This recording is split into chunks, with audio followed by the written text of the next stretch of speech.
Hello students, in today's class let us understand what is Fibonacci series and generating Fibonacci series using recursion.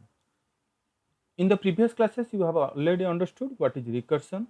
Still I am reminding you, recursion is a method in which a function calls itself one or more times in its body. Within the body of the function, the same function will be called. It will call itself, that is called recursion. Then we are coming to the topic Fibonacci series using recursion. First, let us understand what is Fibonacci series. Fibonacci series is a series where the first two terms are 0 and 1. First two terms are 0 and 1. The next term will come after adding the previous two terms. Suppose our first two terms are 0 and 1. Next term will come after adding these two. Suppose it is again 1, 0 plus 1, it is 1. Then the previous two will be added and will generate the third term. So it is 2. Next term will come after adding the previous two terms, means it is 3. Then 5, then it's 8, then 13. So it will continue up to n terms as per your requirement. So let us understand how to generate this series by using recursion method. I am bringing you to the Python window where we have written the program of generating a Fibonacci series using recursion. See, here a function is written using recursion, it will generate the Fibonacci series. And first, here we are collecting how many terms of the Fibonacci series will be generated, and here the loop is continuing.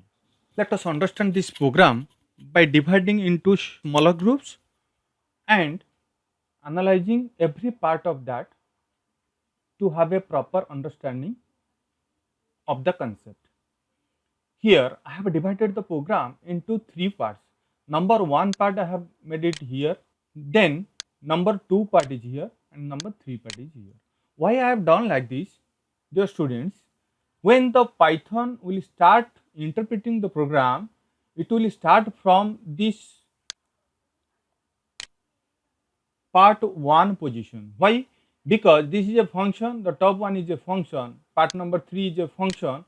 It will do it when the instruction will be given to execute that function. So when the interpreter will get the keyword def, it will move to next line to get the proper code from where it will start. So this is a part when called it will be executed. So it will come to the num equal to integer input, how many terms required in the series. So first this part will be executed and interpreter will collect. A message will be sent to output screen and a input will be taken as a number. That number will decide in the Fibonacci series which will be generated how many numbers will be there. Is that clear to you? Good. Next, it will, in the second line, it will only print a message that the Fibonacci series is as follows. Only a message will be given. Till now, there is no work has been done to generate the Fibonacci series. It is only a message given to the output screen that the Fibonacci series is going to be generated. Next, the interpreter will move to part number 2. Now, part number 1 work is over. It will move to part number 2. Here, a loop is working because the number of terms the Fibonacci series will be generated, that is already stored on the variable num. So here the num will be given to the loop. It will start from 0 as I is given for I in a range num. So range function is used. So I will start from 0 to num minus 1. It's already clear to you. Next, within the loop only one statement is there, print statement. In the print body, please check properly dear students, in the print body you see the Fibonacci series, the function Fibonacci is called. There is a 3 part definitely in the print function. you see Fibonacci is a 1, then there is a second part and there is a third part. The important part is here Fibonacci function is called. When the interpreter will get the Fibonacci series is called, it will directly jump to the Fibonacci function. And as I, it is taking the value as 0 because first time it is called. The loop is in the first iteration. So, value of I is now 0 and 0 is moved to the argument n. Is it clear to you? We are in the first iteration of the loop. From Fibonacci, I is sent as the value of 0 and here in the definition of the function n is capturing value of 0. So, in the first n less than equal to 1 return n. So, 0 is less than equal to 1. So, value of 0 will be returned, return n, value of 0 will be returned and you see here output value of n value 0 is printed. This is the first iteration finished. Then we are moving to the second iteration. In the second iteration, the value of 1 is coming to n. Again, the same condition is becoming successful as 1 is less than or equal to. So, equal to 1 is equal to 1. So, second value as you see it is 1 is printed. Second one is 1 is printed. Then we are moving to third iteration. So, we are in the third iteration means 0, 1, 2. Then value of n is 2. Here this condition is becoming false. Then interpreter is moving to else part. In else part what is? Else return Fibonacci n minus 1 plus Fibonacci n minus 2. Here the recursion is started. It is returning Fibonacci, again the function is calling. Again the same function itself it is calling. Fibonacci n minus 1. N is now having the value of 2. N is having the value of 2. And with n minus 1 means 2 minus 1 with 1 value again it is called. And here with n minus 2 means 2 minus 2 with 0 value it is called. So, let us understand this part. It is called with the value of 2. See, Fibonacci value of 2. When Fibonacci is getting value as 2, the else part is executed, return Fibonacci n minus 1 plus Fibonacci n minus 2. So, here again the function is called with the argument as 1 and again the argument of 0. Here first time the Fibonacci function is called and again second time the Fibonacci function is called. So, here with the value of 1 because n minus 1, here the value of 0 because n minus 2. So, when Fibonacci is getting a argument as 1, then the first condition is executed, return n, means here returned as 1. When Fibonacci 0 is getting, 0 means it is n, again return n means 0. If 0 or 1, it will be returned as 0 and 1. So, from this Fibonacci function 1 is returned and from this Fibonacci function 0 is returned. So, our final answer is 1 plus 0 equal to 1 and the third term will come as 1. Next move to the loop to get the value as 3. In the fourth term, the value as 3 is passed from the loop to the function Fibonacci. Next see here it will get as 3. When Fibonacci will get the value as 3, again Fibonacci will be called with the value 2 and with the value 1 because 3 minus 1 that is 2 and 3 minus 2 that is 1, that you have seen here n minus 1 and here n minus 2 with 2 arguments Fibonacci again called. So, here 3 minus 1 that is 2 and 3 minus 2 that is 1, it is called.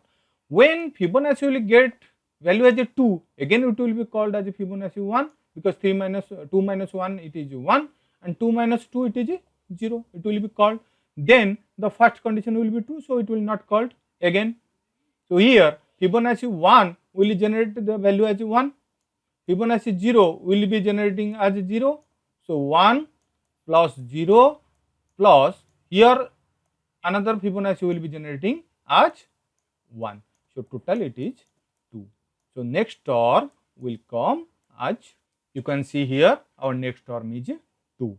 When Fibonacci is getting the value as 4, it is now culling. Here you have seen Fibonacci is culling 2 times with -1 and -2 value. So here it is coming -1 and here it is culling as -2.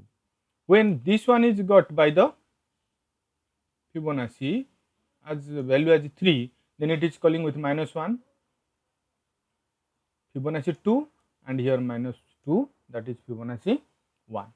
This side it is Fibonacci 2 when it is getting, it is culling with -1, Fibonacci 1 and it is culling again with -2, Fibonacci 0.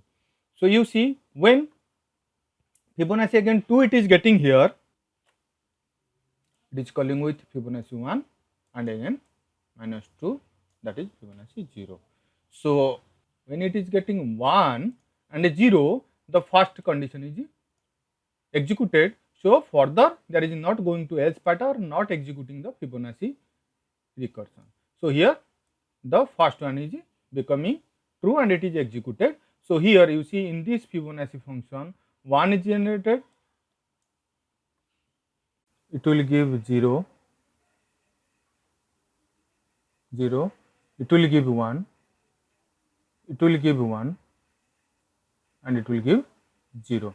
So how much? 1, 2, 3, total is 3.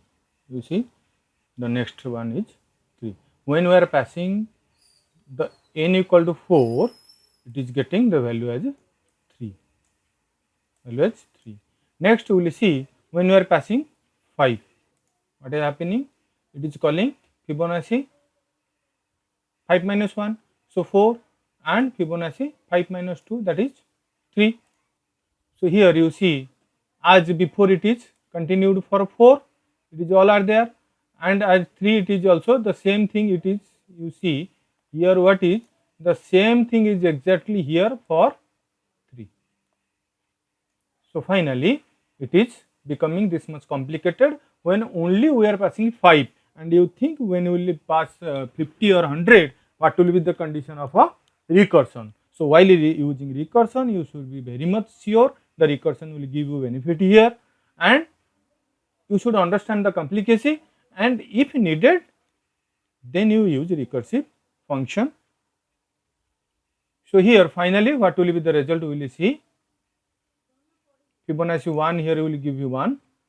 So to finally we will see 1 plus it is 0, 0 plus it is 1, 1 plus it is as 1 plus 0 plus 1 plus 0 plus 1. So finally 1, 2, 3, 4, 5.